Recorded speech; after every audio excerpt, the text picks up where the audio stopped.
Hello and welcome to my video. Today we are going to solve two equations.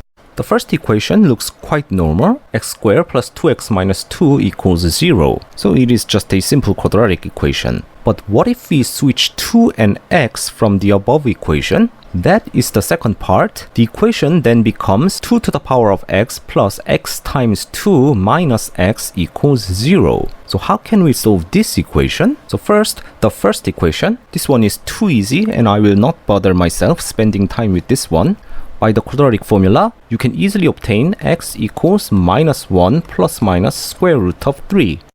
Okay, now let's move on to the actual interesting part, the second equation. Here, if you simplify this part, the equation is 2 to the power of x plus x equals 0. Since it contains x in both the polynomial and the exponent, we have to use the Lambert W function. Well, what is Lambert W function? First, consider a function fx equals x times e to the x.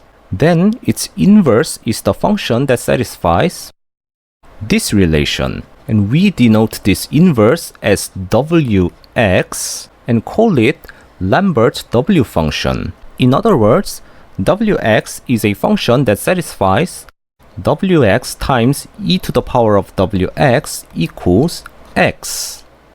But here's the problem. X times e to the x is a function that has minimum value at x equals minus 1, and the minimum value is minus 1 over e, so it is not one-to-one correspondence, or it is not bijection. Therefore, for its inverse wx, we split the function into two parts by y equals minus 1. The bottom part, defined on this interval, is called w minus 1x, and top part, defined on this interval, is called w0x. So what we call Lambert W function, wx, is actually a combined function of these two.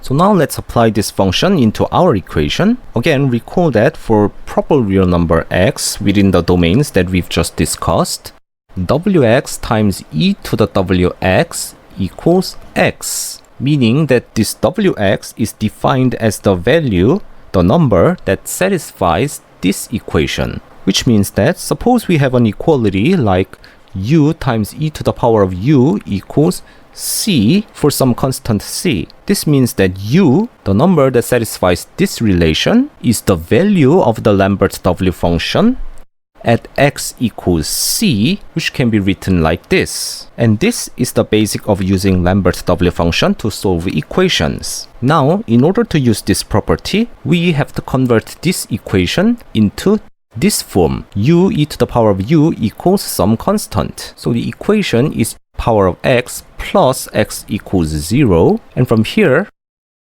and let's multiply 2 to the power of x on both sides. Then we have x times 2 to the power of x equals minus 1. Next, we have e here, but here we have 2. So what we have to do is write this 2 as e to the power of ln 2. And this gives x times e to the power of ln 2 to the power of x equals minus 1. And this can be written as x times e to the power of minus x ln 2 equals minus 1. Then this part and this part must be the same, so we multiply minus ln 2 on both sides. Then at the left hand side we have minus x ln 2 times e to the power of minus x ln 2, and on the right hand side we simply have ln 2. So finally we have this form. So we can write this minus x ln 2 is the value of the Lambert W function at ln 2. But is the value of w ln 2 defined? Well, since the function x e to the power of x has this range, its inverse, the Lambert W function, is defined as real values only if x is greater than or equal to minus 1 over e. And since ln 2 is indeed greater than minus 1 over e, we can say that w ln 2 is indeed defined as real value. Moreover, ln 2 is even greater than 0, So ln2 is in the domain of only w0x and not w-1x. This means that w ln2 is uniquely defined as w0 ln2, which is a real number, approximately 0 times 4, 4, 4, 4, 4. Yeah, it's true.